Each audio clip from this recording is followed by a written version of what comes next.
루카 복음서 제2장 예수님의 탄생.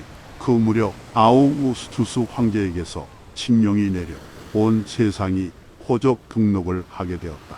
이 첫 번째 호적 등록은 퀴리니우스가 시리아 총독으로 있을 때에 실시되었다. 그래서 모두 호적 등록을 하러 저마다 자기 본향으로 갔다. 요셉도 갈릴레아 지방 나자렛 고을을 떠나 유다 지방 베들레헴이라고 불리는 다윗 고을로 올라갔다. 그가 다윗 집안의 자손이었기 때문이다. 그는 자기와 약혼한 마리아와 함께 호적 등록을 하러 갔는데 마리아는 임신 중이었다. 그들이 거기에 머무르는 동안 마리아는 해산날이 되어 처사들을 낳았다. 그들은 아기를 포대기에 싸서 부유에 뉘었다. 여간에는 그들이 들어갈 자리가 없었던 것이다. 천사가 목자들에게 예수님의 탄생을 알리다. 그 고장에는 들에 살면서 밤에도 양떼를 지키는 목자들이 있었다. 그런데 주님의 천사가 다가오고 주님의 영광이 그 목자들의 둘레를 비추었다. 그들은 몹시 두려워하였다. 그러자 천사가 그들에게 말하였다. 두려워하지 마라. 보라, 나는 온 백성에게 큰 기쁨이 될 소식을 너희에게 전한다. 오늘 너희를 위하여 다윗 고을에서 구원자가 태어나셨으니 주 그리스도이시다. 너희는 포대기에 쌓여 구유에 누워있는 아기를 보게 될 터인데 그것이 너희를 위한 표징이다. 그때에 갑자기 그 천사 곁에 수많은 하늘의 군대가 나타나 하느님을 이렇게 찬미하였다. 지극히 높은 곳에서는 하느님께 영광, 땅에서는 그분 마음에 드는 사람들에게 평화. 목자들이 예수님을 뵙다. 천사들이 하늘로 떠나가자 목자들은 서로 말하였다. 베들레헴으로 가서 주님께서 우리에게 알려주신 그곳에서 일어난 일을 봅시다. 그리고 서둘러 가서 마리아와 요셉과 구유에 누운 아기를 찾아냈다. 목자들은 아기를 보고 나서 그 아기에 관하여 들은 말을 알려주었다. 그것을 들은 이들은 모두 목자들이 자기들에게 전한 말에 놀라워하였다. 그러나 마리아는 이 모든 일을 마음속에 간직하고 곰곰이 되새겼다. 목자들은 천사가 자기들에게 말한 대로 듣고 본 모든 것에 대하여 하느님을 찬양하고 찬미하며 돌아갔다. 할례와 장명. 여드레가 차서 아기에게 할례를 베풀게 되자 그 이름을 예수라고 하였다. 그것은 아기가 잉태되기 전에 천사가 일러준 이름이었다. 성전에서 아기 예수님을 봉헌하다. 모세의 율법에 따라 정결례를 거행할 날이 되자 그들은 아기를 예루살렘으로 데리고 올라가 주님께 바쳤다. 주님의 율법에 태를 열고 나온 사내 아이는 모두 주님께 봉헌해야 한다. 고 기록된 대로 한 것이다. 그들은 또한 주님의 율법에서 산비둘기 한 쌍이나 어린 집비둘기 2마리를 바치라고 명령한 대로 제물을 바쳤다. 시메온과 한나의 예언.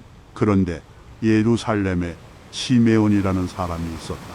이 사람은 의롭고 독실하며 이스라엘이 위로받을 때를 기다리는 이였는데 성령께서 그 위에 머물러 계셨다. 성령께서는 그에게 주님의 그리스도를 뵙기 전에는 죽지 않으리라고 알려주셨다. 그가 성령에 이끌려 성전으로 들어갔다. 그리고 아기에 관한 율법의 관례를 준수하려고 부모가 아기 예수님을 데리고 들어오자 그는 아기를 2팔에 받아 안고 이렇게 하느님을 찬미하였다. 주님, 이제야 말씀하신 대로 당신 종을 평화로이 떠나게 해주셨습니다. 제 눈이 당신의 구원을 본 것입니다. 이는 당신께서 모든 민족들 앞에서 마련하신 것으로 다른 민족들에게는 계시의 빛이며 당신 백성 이스라엘에게는 영광입니다. 아기의 아버지와 어머니는 아기를 두고 하는 이 말에 놀라워하였다. 시메온은 그들을 축복하고 나서 아기 어머니 마리아에게 말하였다. 보십시오. 이 아기는 이스라엘에서 많은 사람을 쓰러지게도 하고 일어나게도 하며 또 반대를 받대를 받는 표징이 되도록 정해졌습니다. 그리하여 당신의 영혼이 칼에 찔리는 가운데 많은 사람의 마음속 생각이 드러날 것입니다.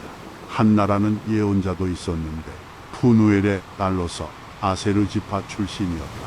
나이가 매우 많은 이 여자는 혼인하여 남편과 7해를 살고서는 84살이 되도록 과부로 지냈다.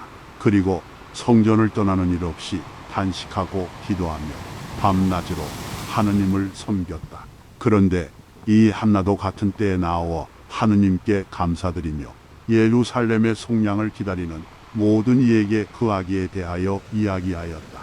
주님의 법에 따라 모든 일을 마치고 나서 그들은 갈릴레아에 있는 고향 나자렛으로 돌아갔다. 예수님의 유년 시절 아기는 자라면서 튼튼해지고 지혜가 충만해졌으며 하느님의 총애를 받았다. 예수님의 소년 시절 예수님의 부모는 해마다 파스카 축제 때면 예루살렘으로 가곤 하였다. 예수님이 12살 되던 해에도 이 축제 관습에 따라 그리로 올라갔다. 그런데 축제 기간이 끝나고 돌아갈 때 소년 예수님은 예루살렘에 그대로 남았다. 그의 부모는 그것도 모르고 일행 가운데 있으려니 여기며 하룻길을 갔다. 그런 다음에야 친척들과 친지들 사이에서 찾아보았지만 찾아내지 못하였다. 그래서 예루살렘으로 돌아가 그를 찾아다녔다. 사흘 뒤에야 성전에서 그를 찾아냈는데 그는 율법 교사들 가운데에 앉아 그들의 말을 듣기도 하고 그들에게 묻기도 하고 있었다. 그의 말을 듣는 이들은 모두 그의 슬기로운 답변에 경탄하였다.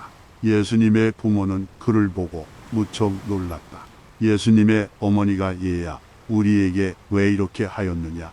내 아버지와 내가 너를 애타게 찾았단다. 하자 그가 부모에게 말하였다.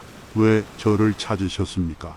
저는 제 아버지의 집에 있어야 하는 줄을 모르셨습니까? 그러나 그들은 예수님이 한 말을 알아듣지 못하였다.